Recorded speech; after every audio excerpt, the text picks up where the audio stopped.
नमस्कार, खबरों के इस बुलेटिन में तुहाडा स्वागत है। मैं हरमन शंकर। पहला पेश ने चोण ਦੀਆਂ खबरां।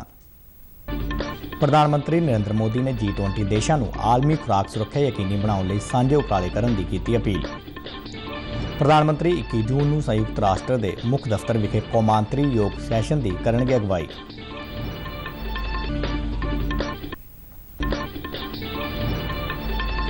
देश के शहरी हवाबाजी सैक्टर में जनवरी तो मई महीने दौरान 36% का वाधा दर्ज।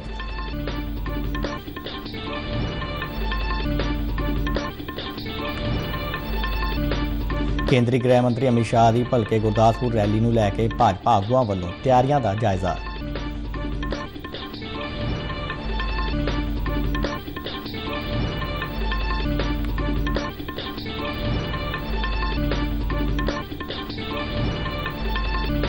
राज्यपाल बनवारी लाल पुरोहित ने विदेश मंत्री को चिट्ठी लिख के चंडीगढ़ में अमरीकी कौंसलेट खोलने की की मांग।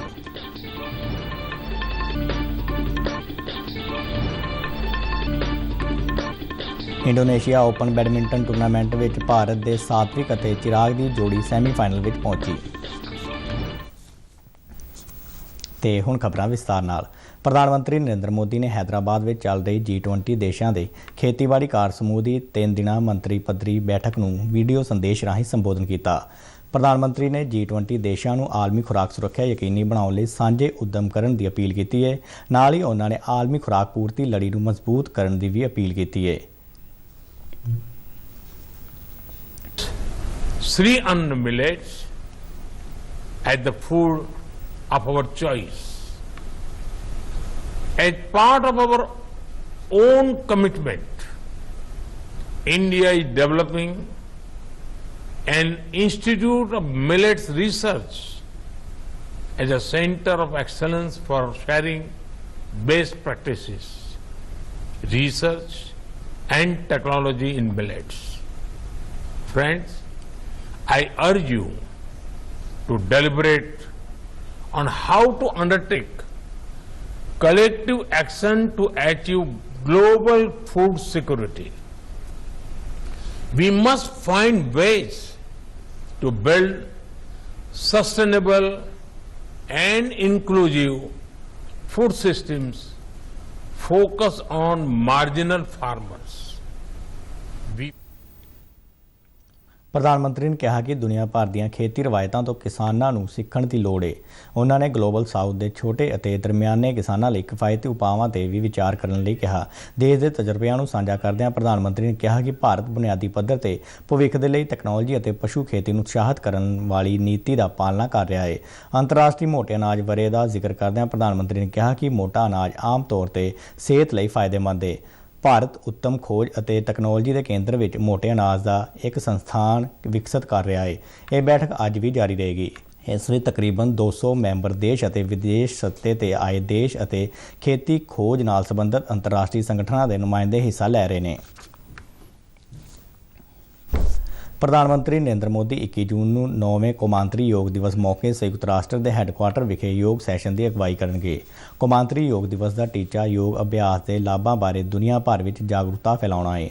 संयुक्त राष्ट्र के मुख्य दफ्तर विखे करवाए जाने वाले प्रोग्राम को लैके जारी निर्देश में आख्या गया है कि इस मौके भारत के स्थाई प्रतिनिधि नरेंद्र मोदी की अगवाई में तुहानू योग सैशन में हिस्सा लैण का सद्दा दिता जाता है। प्रधानमंत्री नरेंद्र मोदी ने 9 साल पहला संयुक्त राष्ट्र महासभा के मंच से कौमांतरी योग दिवस मनाए जाने का प्रस्ताव रखा सी। संयुक्त राष्ट्र के मुख्य दफ्तर के उत्तरी बगीचे में सवेरे 8 बजे तो 9 बजे तक योग सैशन चलेगा, जिस में UNA के सिखरले अधिकारियों तो इलावा मैंबर मुल्कों के प्रतिनिधि शामिल होंगे। भारत सरकार और संयुक्त राष्ट्र वालों नवी दिल्ली विखे टिकाऊ विकास सहयोग रूपरेखा 2023-27 के हस्ताक्षर किए गए। भारत की तरफों इस रूपरेखा ते नीति आयोग के मुख्य कार्यकारी अधिकारी BVR सुब्रमण्यम और भारत में संयुक्त राष्ट्र के रेजिडेंट कोआर्डीनेटर शोम्बी शार्प ने हस्ताक्षर किए। इस मौके पर नीति आयोग के उप मीत प्रधान सुमन बेरी ने कहा कि नवाचार संचालक समावेशी लचकीले और टिकाऊ भारत के लिए अगले 5 साल बेहद अहम होंगे। उन्होंने कहा कि इस रूपरेखा के तहत भाईवाली के नतीजे कौमी विकास दी तरजीहां में महत्वपूर्ण योगदान देंगे। Chamber India global south centre programme ਵਿੱਚ ਕੇਂਦਰੀ ਸੂਚਨਾ ਤੇ ਪ੍ਰਸਾਰਣ ਮੰਤਰੀ ਅਨੁਰਾਗ ਸਿੰਘ ਠਾਕੁਰ, ਪੰਚਾਇਤੀ ਰਾਜ ਮੰਤਰੀ ਕਪਿਲ ਪਾਟਿਲ, बीजेपी नेता ओपी धनखड़, G20 शेरपा अमिताभ कांत ਅਤੇ chamber India global south centre ਦੇ ਪ੍ਰਧਾਨ ਸ਼ਾਮਲ ਹੋਏ। ਇਸ ਪ੍ਰੋਗਰਾਮ ਦੌਰਾਨ ਸਮੁੱਚੇ ਵਿਕਾਸ ਦੇ ਮੁੱਦਿਆਂ ਤੇ ਬੁਲਾਰਿਆਂ ਨੇ ਆਪਣੇ ਵਿਚਾਰ ਪ੍ਰਗਟ ਕੀਤੇ। ਕੇਂਦਰੀ ਸੂਚਨਾ ਤੇ ਪ੍ਰਸਾਰਣ ਮੰਤਰੀ ਅਨੁਰਾਗ ਸਿੰਘ ਠਾਕੁਰ ਨੇ ਕਿਹਾ ਕਿ ਅੱਜ ਇੱਕ ਦੂਜੇ ਨਾਲ ਮਿਲ ਕੇ ਕੰਮ ਕਰਨ ਦੀ ਜ਼ਰੂਰਤ ਹੈ। ਭਾਰਤ ਇੱਕ ਵੰਨ ਸੁਵੰਨਤਾ ਵਾਲਾ ਦੇਸ਼ ਹੈ। ਉਹ ਅੱਜ ਤੱਕ ਆਪਣੀ ਪ੍ਰਤਿਭਾ ਦੇ ਕਾਰਨ ਅੱਗੇ ਵਧ ਰਿਹਾ ਹੈ। ਕੇਂਦਰੀ ਮੰਤਰੀ ਨੇ ਕਿਹਾ ਕਿ ਅੱਜ ਆਰਟੀਫੀਸ਼ੀਅਲ ਇੰਟੈਲੀਜੈਂਸ ਨੂੰ ਲੋਕਾਂ ਦੇ ਵਿਕਾਸ ਲਈ ਇਸਤੇਮਾਲ ਕਰਨ ਦੇ ਮੰਤਵ ਨਾਲ ਭਾਰਤ ਅੱਗੇ ਵਧ ਰਿਹਾ ਹੈ। ਉਹਨਾਂ ਕਿਹਾ ਕਿ ਅੱਜ ਸਮਾਜਿਕ ਵਿਕਾਸ ਤੇ ਆਰਥਿਕ ਸਹਿਯੋਗ ਦੇ ਜ਼ਰੀਏ ਅੱਗੇ ਵਧਣ ਦਾ ਸਮਾਂ ਹੈ। ਭਾਰਤ ਦੀ G20 ਪ੍ਰਧਾਨਗੀ ਦੇ ਤਹਿਤ ਵਿਗਿਆਨ 20 ਦਾ 2 ਰੋਜ਼ਾ ਸੰਮੇਲਨ ਭੋਪਾਲ ਵਿੱਚ ਸ਼ੁਰੂ ਹੋ ਗਿਆ ਹੈ। ਸੰਮੇਲਨ ਦੀ ਸ਼ੁਰੂਆਤ ਮੌਕੇ ਭਾਰਤੀ ਕੌਮੀ ਵਿਗਿਆਨ ਅਕਾਦਮੀ ਦੇ ਪ੍ਰਧਾਨ ਪ੍ਰੋਫੈਸਰ ਆਸ਼ੂਤੋਸ਼ ਸ਼ਰਮਾ ਨੇ ਕਿਹਾ ਕਿ ਵਿਗਿਆਨ ਦਾ ਟੀਚਾ ਸਮਾਜ ਦੇ ਨਾਲ ਮਿਲ ਕੇ ਵਧੇਰੇ ਸਮਾਵੇਸ਼ੀ, ਟਿਕਾਊ ਅਤੇ ਨਿਆਂਸੰਗਤ ਭਵਿੱਖ ਦਾ ਨਿਰਮਾਣ ਕਰਨਾ ਹੈ। ਉਹਨਾਂ ਕਿਹਾ ਕਿ ਵਿਗਿਆਨ ਅਤੇ ਸੰਸਕ੍ਰਿਤੀ ਆਪਸ ਵਿੱਚ ਜੁੜੇ ਹੋਏ ਨੇ। ਭੋਪਾਲ ਵਿੱਚ connecting science to society and culture ਵਿਸ਼ੇ ਤੇ ਕਰਵਾਏ ਜਾ ਰਹੇ ਇਸ ਸੰਮੇਲਨ ਵਿੱਚ G20 ਮੁਲਕਾਂ, ਸੱਦੇ ਰਾਸ਼ਟਰਾਂ ਅਤੇ ਕੌਮਾਂਤਰੀ ਸੰਗਠਨਾਂ ਦੇ ਵਿਗਿਆਨਕ ਭਾਈਚਾਰੇ ਦੇ ਪ੍ਰਤੀਨਿਧੀ ਸ਼ਾਮਲ ਹੋ ਰਹੇ ਨੇ। ਦੂਜੇ ਦਿਨ ਦੀ ਸ਼ੁਰੂਆਤ ਅੱਜ ਵਨ ਵਿਹਾਰ ਵਿੱਚ ਨੇਚਰ ਵਾਕ ਨਾਲ ਸ਼ੁਰੂ ਹੋਵੇਗੀ। G20 ਦੇ ਪ੍ਰਤੀਨਿਧੀ ਅੱਜ ਸਵੇਰੇ ਆਦੀਵਾਸੀ ਮਿਊਜ਼ੀਅਮ ਭੋਪਾਲ ਅਤੇ ਸ਼ਾਮ ਨੂੰ ਸਾਂਚੀ ਦਾ ਦੌਰਾ ਕਰਨਗੇ। ਦੇਸ਼ ਦੇ ਸ਼ਹਿਰੀ ਹਵਾਬਾਜ਼ੀ ਸੈਕਟਰ ਵਿੱਚ ਚਾਲੂ ਵਰ੍ਹੇ ਦੇ ਜਨਵਰੀ ਮਹੀਨੇ ਤੋਂ ਲੈ ਕੇ ਮਈ ਮਹੀਨੇ ਤੱਕ 5 ਮਹੀਨਿਆਂ ਦੌਰਾਨ 36% ਦਾ ਵਾਧਾ ਦਰਜ ਕੀਤਾ ਗਿਆ ਹੈ। ਸ਼ਹਿਰੀ ਹਵਾਬਾਜ਼ੀ ਮੰਤਰਾਲੇ ਨੇ ਇੱਕ ਬਿਆਨ ਵਿੱਚ ਦੱਸਿਆ ਕਿ ਸਿਵਲ ਐਵੀਏਸ਼ਨ ਦੇ ਖੇਤਰ ਵਿੱਚ ਇਹ ਪ੍ਰਭਾਵਸ਼ਾਲੀ ਵਾਧਾ ਹੈ। ਵੱਖ-ਵੱਖ ਘਰੇਲੂ ਏਅਰਲਾਈਨਾਂ ਵੱਲੋਂ ਦਿੱਤੇ ਗਏ ਟ੍ਰੈਫਿਕ ਅੰਕੜਿਆਂ ਦੇ ਆਧਾਰ ਤੇ ਯਾਤਰੀਆਂ ਦੀ ਗਿਣਤੀ ਜਨਵਰੀ ਤੋਂ ਮਈ ਦੌਰਾਨ 636 ਲੱਖ ਤੋਂ ਵਧੇਰੇ ਹੋ ਗਈ ਹੈ, ਜੋ ਕਿ ਪਿਛਲੇ ਸਾਲ ਦੀ ਇਸੇ ਮਿਆਦ ਦੇ ਮੁਕਾਬਲੇ 36% ਵਾਧਾ ਦਿਖਾਉਂਦੀ ਹੈ। ਪਿਛਲੇ ਸਾਲ ਨਾਲੋਂ ਇਸ ਵਾਰ ਯਾਤਰੀਆਂ ਦੀ ਗਿਣਤੀ ਵਿੱਚ 114 ਲੱਖ ਦਾ ਇਜ਼ਾਫਾ ਦੇਖਿਆ ਗਿਆ ਹੈ। ਮੰਤਰਾਲੇ ਮੁਤਾਬਕ ਇਹ ਵਾਧਾ ਇੱਕ ਸੁਰੱਖਿਅਤ, ਕੁਸ਼ਲ ਅਤੇ ਗਾਹਕ ਕੇਂਦਰਿਤ ਹਵਾਈ ਸੇਵਾਵਾਂ ਨੂੰ ਹੱਲਾਸ਼ੇਰੀ ਦੇਣ ਵਿੱਚ 에ਅਰਲਾਈਨਜ਼, ਹਵਾਈ ਅੱਡਿਆਂ ਅਤੇ ਮੰਤਰਾਲੇ ਦੇ ਸਾਂਝੇ ਯਤਨਾਂ ਦਾ ਨਤੀਜਾ ਹੈ। ਬਿਆਨ ਮੁਤਾਬਕ ਮਈ 2019 ਦੀ ਤੁਲਨਾ ਵਿੱਚ ਮਈ 2023 ਦੌਰਾਨ ਯਾਤਰੀਆਂ ਦੀਆਂ ਸ਼ਿਕਾਇਤਾਂ ਵਿੱਚ ਵੀ ਕਮੀ ਦੇਖੀ ਗਈ ਹੈ। ਕੇਂਦਰੀ ਗ੍ਰਹਿ ਮੰਤਰੀ ਅਮਿਤ ਸ਼ਾਹ ਭਲਕੇ 18 ਜੂਨ ਨੂੰ ਗੁਰਦਾਸਪੁਰ ਵਿੱਚ ਇੱਕ ਰੈਲੀ ਨੂੰ ਸੰਬੋਧਨ ਕਰਨਗੇ। ਇਸ ਦੌਰਾਨ ਗ੍ਰਹਿ ਮੰਤਰੀ ਮੋਦੀ ਸਰਕਾਰ ਦੇ 9 ਸਾਲਾਂ ਦੀਆਂ ਪ੍ਰਾਪਤੀਆਂ ਅਤੇ ਵੱਖ-ਵੱਖ ਲੋਕ ਭਲਾਈ ਯੋਜਨਾਵਾਂ ਬਾਰੇ ਸਰਕਾਰ ਦਾ ਰਿਪੋਰਟ ਕਾਰਡ ਪੇਸ਼ ਕਰਨਗੇ। ਇਸ ਰੈਲੀ ਦੀਆਂ ਤਿਆਰੀਆਂ ਨੂੰ ਲੈ ਕੇ ਪੰਜਾਬ ਭਾਜਪਾ ਪ੍ਰਧਾਨ ਅਸ਼ਵਨੀ ਸ਼ਰਮਾ, ਜਨਰਲ ਸਕੱਤਰ ਰਾਜੇਸ਼ ਬਾਘਾ ਅਤੇ ਸੀਨੀਅਰ ਆਗੂ ਕ੍ਰਿਸ਼ਨ ਦੇਵ ਭੰਡਾਰੀ ਸਣੇ ਕਈ ਪਾਰਟੀ ਨੇਤਾਵਾਂ ਨੇ ਰੈਲੀ ਦੀ ਥਾਂ ਦਾ ਦੌਰਾ ਕੀਤਾ। ਪਾਰਟੀ ਆਗੂਆਂ ਦਾ ਕਹਿਣਾ ਹੈ ਕਿ ਅਮਿਤ ਸ਼ਾਹ ਦੀ ਇਹ ਰੈਲੀ ਇਤਿਹਾਸਕ ਹੋਵੇਗੀ। ਭਾਰਤੀ ਜਨਤਾ ਪਾਰਟੀ ਦੇ ਕੌਮੀ ਜਨਰਲ ਸਕੱਤਰ ਤਰੁਣ ਚੁੱਗ ਨੇ ਕਿਹਾ ਹੈ ਕਿ ਪ੍ਰਧਾਨ ਮੰਤਰੀ ਨਰਿੰਦਰ ਮੋਦੀ ਦੀਆਂ ਆਰਥਿਕ ਨੀਤੀਆਂ ਨੇ ਦੇਸ਼ ਦੇ ਅਰਥਚਾਰੇ ਨੂੰ ਮਜ਼ਬੂਤ ਕੀਤਾ ਹੈ। ਚੰਡੀਗੜ੍ਹ ਤੋਂ ਜਾਰੀ ਬਿਆਨ ਵਿੱਚ ਤਰੁਣ ਚੁੱਗ ਨੇ ਕਿਹਾ ਕਿ ਕਰੋਨਾ ਕਾਲ ਜਿਹੀ ਆਰਥਿਕ ਮੰਦੀ ਦੌਰਾਨ ਵੀ ਪ੍ਰਧਾਨ ਮੰਤਰੀ ਵੱਲੋਂ ਲਏ ਗਏ ਫੈਸਲਿਆਂ ਨੇ ਦੇਸ਼ ਦੀ ਮਜ਼ਬੂਤੀ ਦਾ ਲੋਹਾ ਮਨਵਾਇਆ ਹੈ। ਵਿਰੋਧੀ ਪਾਰਟੀਆਂ ਤੇ ਨਿਸ਼ਾਨਾ ਲਗਾਉਂਦਿਆਂ ਚੁੱਗ ਨੇ ਕਿਹਾ ਕਿ ਦੇਸ਼ ਦੁਨੀਆ ਵਿੱਚ ਭਾਰਤ ਦੇ ਵਿਕਾਸ ਦੀ ਗਾਥਾ ਗੂੰਜ ਰਹੀ ਹੈ, ਜਦਕਿ ਵਿਰੋਧੀਆਂ ਨੂੰ ਇਹ ਸੁਣਾਈ ਨਹੀਂ ਦਿੰਦੀ। 2014 में सरकार मिली थी, उसमें लड़खड़ाती अर्थव्यवस्था थी, भ्रष्टाचार चरम पर था, शासन पूरी तरह चरमरा चुका था। ऐसी वसीयत की सरकार मिली थी, पर उन्होंने अपना पल पल, अपना जीवन का एक एक मिनट देश की तरक्की हेतु लगाया, गरीबी के खिलाफ लड़ाई लड़ते हुए लगाया। ਕੇਂਦਰ ਵਿੱਚ ਮੋਦੀ ਸਰਕਾਰ ਦੇ 9 ਵਰ੍ਹੇ ਮੁਕੰਮਲ ਹੋਣ ਮੌਕੇ ਸੋਸ਼ਲ ਮੀਡੀਆ ਤੇ ਭਾਰਤ ਦਾ ਸਤਿਕਾਰਤ ਸਥਾਨ ਬਣਾਈ ਰੱਖਣ ਲਈ ਮੋਗਾ ਵਿਖੇ ਸੋਸ਼ਲ ਮੀਡੀਆ ਇਨਫਲੂਐਂਸਰ ਮੀਟ ਕਰਵਾਈ ਗਈ। ਭਾਰਤੀ ਜਨਤਾ ਪਾਰਟੀ ਦੇ ਜ਼ਿਲ੍ਹਾ ਪ੍ਰਧਾਨ ਡਾਕਟਰ ਸੀਮਾਂਤ ਗਰਗ ਦੀ ਅਗਵਾਈ ਵਿੱਚ ਹੋਈ ਇਸ ਮੀਟਿੰਗ ਵਿੱਚ ਲੋਕ ਸਭਾ ਹਲਕਾ ਫਰੀਦਕੋਟ ਦੇ ਪ੍ਰਭਾਰੀ ਅਤੇ ਸਾਬਕਾ ਵਿਧਾਇਕ ਅਰੁਣ ਨਾਰੰਗ ਨੇ ਮੁੱਖ ਮਹਿਮਾਨ ਵਜੋਂ ਸ਼ਿਰਕਤ ਕੀਤੀ। ਮੋਗਾ ਵਾਸੀਆਂ ਵੱਲੋਂ ਇਸ ਮੀਟ ਨੂੰ ਭਰਵਾਂ ਹੁੰਗਾਰਾ ਦਿੱਤਾ ਗਿਆ। ਮੀਟਿੰਗ ਦੌਰਾਨ ਇਸ ਗੱਲ ਤੇ ਜ਼ੋਰ ਦਿੱਤਾ ਗਿਆ ਕਿ ਪ੍ਰਧਾਨ ਮੰਤਰੀ ਨਰਿੰਦਰ ਮੋਦੀ ਦੀ ਪ੍ਰਭਾਵਸ਼ਾਲੀ ਸ਼ਖਸੀਅਤ ਸਦਕਾ ਦੁਨੀਆ ਭਰ ਵਿੱਚ ਭਾਰਤ ਨੂੰ ਸਮਰੱਥ ਅਤੇ ਗਤੀਸ਼ੀਲ ਮੁਲਕ ਵਜੋਂ ਮਾਨਤਾ ਮਿਲੀ ਹੈ। ਇਸ ਮੌਕੇ ਅਰੁਣ ਨਾਰੰਗ ਨੇ ਕਿਹਾ ਕਿ ਜਦੋਂ ਅਸੀਂ ਭਾਰਤ ਦੀਆਂ ਪ੍ਰਾਪਤੀਆਂ ਨੂੰ ਸੋਸ਼ਲ ਮੀਡੀਆ ਮੰਚਾਂ ਤੇ ਅਪਲੋਡ ਕਰਾਂਗੇ ਤਾਂ ਦੁਨੀਆ ਸਾਡੇ ਦੇਸ਼ ਵੱਲੋਂ ਪੁੱਟੀਆਂ ਗਈਆਂ ਪੁਲਾਂਘਾਂ ਤੋਂ ਜਾਣੂ ਹੋ ਸਕੇਗੀ। ਭਾਜਪਾ ਆਗੂ ਨੇ ਪਿਛਲੇ 9 ਸਾਲਾਂ ਦੌਰਾਨ ਕੇਂਦਰ ਦੀ NDA ਸਰਕਾਰ ਵੱਲੋਂ ਸ਼ੁਰੂ ਕੀਤੀਆਂ ਗਈਆਂ ਵੱਖ-ਵੱਖ ਲੋਕ ਭਲਾਈ ਸਕੀਮਾਂ ਦਾ ਖਾਸ ਤੌਰ ਤੇ ਜ਼ਿਕਰ ਕੀਤਾ। ਪੰਜਾਬ ਦੇ ਰਾਜਪਾਲ ਬਨਵਾਰੀ ਲਾਲ ਪੁਰੋਹਿਤ ਨੇ ਵਿਦੇਸ਼ ਮੰਤਰੀ S ਜੈਸ਼ੰਕਰ ਨੂੰ ਚਿੱਠੀ ਲਿਖ ਕੇ ਚੰਡੀਗੜ੍ਹ ਵਿੱਚ ਅਮਰੀਕੀ ਕੌਂਸਲੇਟ ਖੋਲ੍ਹਣ ਦੀ ਮੰਗ ਕੀਤੀ ਹੈ। ਰਾਜਪਾਲ ਨੇ ਚਿੱਠੀ ਵਿੱਚ ਲਿਖਿਆ ਕਿ ਪੰਜਾਬੀ ਉਤਸ਼ਾਹ ਨਾਲ ਭਰਪੂਰ ਲੋਕ ਨੇ ਜੋ ਦੇਸ਼ ਵਿਦੇਸ਼ ਵਿੱਚ ਘੁੰਮਣਾ ਪਸੰਦ ਕਰਦੇ ਨੇ ਅਤੇ ਇਹ ਅਮਰੀਕਾ ਵਿੱਚ ਭਾਰਤੀ ਪ੍ਰਵਾਸੀਆਂ ਦਾ ਇੱਕ ਵੱਡਾ ਹਿੱਸਾ ਨੇ। ਉਹਨਾਂ ਕਿਹਾ ਕਿ ਇਹਨਾਂ ਪਹਿਲੂਆਂ ਨੂੰ ਧਿਆਨ ਵਿੱਚ ਰੱਖਦਿਆਂ ਚੰਡੀਗੜ੍ਹ ਵਿੱਚ ਕੌਂਸਲੇਟ ਖੋਲ੍ਹਣਾ ਮਹੱਤਵਪੂਰਨ ਹੈ। ਉਹਨਾਂ ਨੇ ਭਾਰਤ ਵਿੱਚ ਇੱਕ ਹੋਰ ਕੌਂਸਲੇਟ ਦੀ ਮੰਗ ਦਾ ਹਵਾਲਾ ਦਿੱਤਾ ਜਿਸ ਲਈ ਅਮਰੀਕਾ ਵਿੱਚ ਵੀ ਸੰਸਦ ਮੈਂਬਰਾਂ ਵੱਲੋਂ ਦਬਾਅ ਪਾਇਆ ਜਾ ਰਿਹਾ ਹੈ। ਰਾਜਪਾਲ ਨੇ ਕਿਹਾ ਕਿ ਜੇਕਰ ਇਸ ਗੱਲ ਤੇ ਅਮਲ ਕੀਤਾ ਜਾਂਦਾ ਹੈ ਤਾਂ ਸੂਬੇ ਦੇ ਸਮਾਜਿਕ, ਆਰਥਿਕ ਅਤੇ ਸੱਭਿਆਚਾਰਕ ਪਹਿਲੂਆਂ ਨਾਲ ਸੰਬੰਧਿਤ ਉਦੇਸ਼ਾਂ ਦੀ ਪੂਰਤੀ ਹੋ ਸਕੇਗੀ। ਪੰਜਾਬ ਦੇ ਮੁੱਖ ਮੰਤਰੀ ਭਗਵੰਤ ਮਾਨ ਨੇ ਸੂਬੇ ਦੇ ਪੇਂਡੂ ਖੇਤਰਾਂ ਵਿੱਚ ਵਿਕਾਸ ਨੂੰ ਹੁਲਾਰਾ ਦੇਣ ਅਤੇ ਰੁਜ਼ਗਾਰ ਦੇ ਮੌਕੇ ਮੁਹੱਈਆ ਕਰਵਾਉਣ ਲਈ ਮਹਾਤਮਾ ਗਾਂਧੀ ਕੌਮੀ ਪੇਂਡੂ ਰੁਜ਼ਗਾਰ ਗਰੰਟੀ ਐਕਟ ਸਕੀਮ ਦੀ ਵੱਧ ਤੋਂ ਵੱਧ ਵਰਤੋਂ ਕਰਨ ਦੀ ਵਕਾਲਤ ਕੀਤੀ ਹੈ। ਚੰਡੀਗੜ੍ਹ ਤੋਂ ਜਾਰੀ ਬਿਆਨ ਮੁਤਾਬਕ ਯੋਜਨਾ ਦੇ ਕੰਮਕਾਰ ਦੇ ਜਾਇਜ਼ਾ ਲੈਣ ਲਈ ਮੀਟਿੰਗ ਦੀ ਪ੍ਰਧਾਨਗੀ ਕਰਦਿਆਂ ਮੁੱਖ ਮੰਤਰੀ ਨੇ ਕਿਹਾ ਕਿ 100 ਦਿਨਾਂ ਦੇ ਗਰੰਟੀਸ਼ੁਦਾ ਰੁਜ਼ਗਾਰ ਅਤੇ ਰੋਜ਼ੀ ਰੋਟੀ ਦੀ ਸੁਰੱਖਿਆ ਲਈ ਇਹ ਯੋਜਨਾ ਬਹੁਤ ਮਹੱਤਵਪੂਰਨ ਹੈ। ਉਹਨਾਂ ਦੱਸਿਆ ਕਿ ਸੂਬਾ ਸਰਕਾਰ ਇਸ ਯੋਜਨਾ ਦੇ ਬਜਟ ਨੂੰ 2000 ਕਰੋੜ ਰੁਪਏ ਤੱਕ ਵਧਾਏਗੀ। ਮੁੱਖ ਮੰਤਰੀ ਨੇ ਦੱਸਿਆ ਕਿ ਪੰਜਾਬ ਵਿੱਚ 14,86,000 ਸਰਗਰਮ ਕਾਮਿਆਂ ਦੇ ਨਾਲ 11,53,000 ਜੋਬ ਕਾਰਡ ਨੇ। ਮੁੱਖ ਮੰਤਰੀ ਨੇ ਕਿਹਾ ਕਿ ਸੂਬੇ ਲਈ ਮਨਰੇਗਾ ਦੇ ਤਹਿਤ ਮਜ਼ਦੂਰੀ ਦਾ 303 ਰੁਪਏ ਹੈ ਜੋ ਕਿ ਗੁਆਂਢੀ ਸੂਬੇ ਹਰਿਆਣਾ ਦੇ ਨਾਲੋਂ ਕਾਫੀ ਘੱਟ ਹੈ।